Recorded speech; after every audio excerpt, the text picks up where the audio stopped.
لو انت عروسه وعايزه وشك يبقى منور في الفرح، تعالي اقول لك سر مهم جدا جدا جدا لاضاءه الوش يوم الفرح. لازم تهتمي بجلدك وبشرتك قبل الفرح ب3 شهور. ان احنا الصبح بنصحى مريحين وشنا، شاربين ميه بالمقدار المظبوط بتاعنا. بعدين لما نغسل وشنا نغسله دايما بغسول، وغسول يكون مناسب لنوع البشره. نحط الصن بلوك المناسب لبشرتنا. اهم شيء انه يكون الصن بلوك اللي في صوره كريم، لا في صوره ميلك ولا في صوره فلويد، الا اذا كانت بشرتك دهنيه قوي فهنحط الصن بلوك الفلويد. بالليل لازم تهتمي بجلدك وبشرتك بانك تحطي الكريم الليلي المناسب ليك. عندك حبوب بنحط الكريمات اللي هي المضاده للحبوب بالليل مش الصبح. عندك تجاعيد نحط الكريمات اللي بتفرد التجاعيد او اللي فيها بتحتوي على ماده الهيالورونيك اسيد.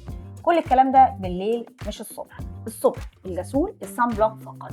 ده اول 3 شهور قبل الفرح او قبل المناسبه او قبل الجواز. لو احنا مثلا عندنا في بشرتنا شويه حبوب محتاجه جلسات، ماشي مفيش مشكله ان احنا نعمل جلسات طبيه لتنظيف البشره من الحبوب، بس الكلام ده لازم يكون زي ما قلنا قبل المناسبه ب3 شهور على الاقل.